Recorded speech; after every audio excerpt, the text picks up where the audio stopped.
to be homeless in the state of Michigan during wintertime. If you've never lived outside when it's -10 out, you've never experienced life. No, I can genuinely say I was not prepared to buy my home. I was not. I was like 19 years old when I bought my home. I was young. I've been homeless since 2000, around 2015 actually.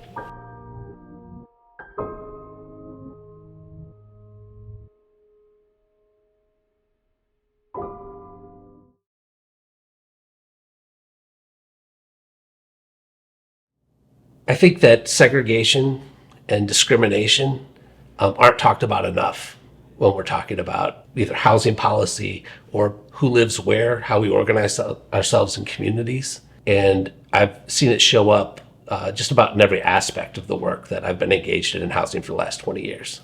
I could talk at great length across a number of different sort of aspects of housing, but maybe I focus on just a couple.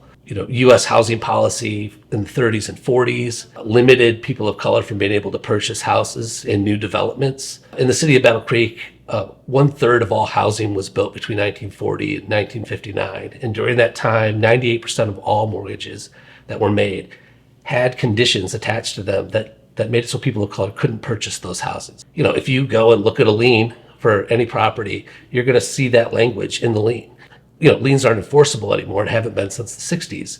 That was the last time that we built a lot of housing in Battle Creek. And that's shaped how our neighborhoods are constructed and laid out the basic patterns for how we're organized in terms of who we live by. Before you attempt to do any housing work in Battle Creek, you are already starting from that place of intense segregation. And that's, we're not unique. That is the case of almost every American city, I would say every American city, small, major, large. There may be some exceptions to that, but that's a pervasive condition in the United States. There was a lot of people encouraging me to just get a house. I still should have waited though. So I can't. I have to tell people that you guys should wait. Just really make sure you know what you're getting yourself into. Have a few $1,000s saved up and all that. Don't just jump into the process, because it's not like a short-term investment. It's really 50 years, 30 years. It's really a long time. In the community of Battle Creek, there is a lot of housing inequalities, especially in the Washington Heights area, as far as houses actually being upkept and for more new home owners to come in and purchase homes is at a low rate. A lot of empty lots. You can look through streets and see all the lots that used to be homes but no longer homes. I think that is one of the key components to actually, us getting to a better community, is having homes built where people can live and thrive. I've been with the Battle Creek Area Association of Realtors for 6 years. And when I came into the organization, there were a few fair housing studies that shed some light on different treatment between African Americans and white potential buyers through the secret shopping fair housing studies. And from that study, we learned a lot as an association, and I think we learned a lot as a community. And in response to that study and our willingness and want to be better in the community, to serve everybody, we brought in Richard Rothstein, which is the author of The Color of Law. And if you've read Richard's work, you'll know that he talks a lot about redlining and the intentional government segregation of our communities. And so we brought him in January of 2019. It was a cold, icy night in January. And we were very surprised that people showed up, because the schools were closed and roads were not good. And over 200 people showed up that night. So everyone was shocked. And so from that point forward, our association has been involved with Truth, Racial Healing, and Transformation, and with other community partners to try to build equitable pathways to homeownership. But one of the things that inspired me to actually get involved is because there was a policy put in place where people in the Washington Heights neighborhood, they needed to have $10,000 in the bank in order to purchase a home from the land bank. So I didn't know how we can create a bridge to eliminate some of those barriers, because the average person here in the Washington Heights neighborhood normally wouldn't have $10,000 in the bank just sitting in order for them to be able to purchase a property. So we wanted to eliminate those barriers, and that's how we got involved with the housing. Redlining has impacted Battle Creek in a variety of ways. Many of us weren't around before 1968 that contributed to the redlining policies that we see today. It's had numerous impacts across the city. So when you drive around the city, you can definitely see that the redlined areas are areas in which are extremely under-resourced. You can tell the neighborhoods because they have people with lower socioeconomic incomes, and you can see the deterioration of neighborhoods. And those are the neighborhoods that were redlined with the old redlining maps in the city. There are lots of efforts that are underway in the community. I'm thankful that our community has recognized that we have areas that need a little attention. And a lot of work has been done in the Washington Heights neighborhood with community partners like the Land Bank and Neighborhoods Incorporated and Washington Heights United Methodist Church and other community partners. At NIBC, we definitely coordinate with other agencies and organizations in the community and the local government to make sure that we're reaching out to everybody that we can. And as projects come to Battle Creek, we are at the table to make sure that everybody can be represented. So when it comes to housing. The nicest people I've ever met in my life have been out here, who have understood the struggle, and you never know what that other person has gone through. You don't know what his past is. We have people who've dealt with human trafficking, just didn't have the parental figures. People's biggest problem is they don't think they should have any. They wake up every day, and instead of embracing their problems, they try to run from them. And the guys out here are trying to do the best with what they can and what they have. As somebody who's working at McDonald's, you're not going to give a homeless man a job who can't bathe every day because you're dealing with food. You can't put clean clothes on every day because you live in a tent. This Share Center is probably one of the only businesses really that helped me over all these years. Since I've been homeless since 2000, around 2015 actually. Most of the people who come to the Share Center meet HUD's definition of chronically homeless. So that means that they've been homeless for more than 12 months and are struggling with a mental health or substance use issue. Now we see a lot of people that are in different parts of the homelessness spectrum. So we do see a lot of individuals and families who are just situationally homeless, especially in our cafeteria side of the building. They're just coming in for a meal and just need a little bit of help while they get back on their feet. But then most of the people that we serve with a lot of our services, our barrier removal services, do meet HUD's definition of chronically homeless.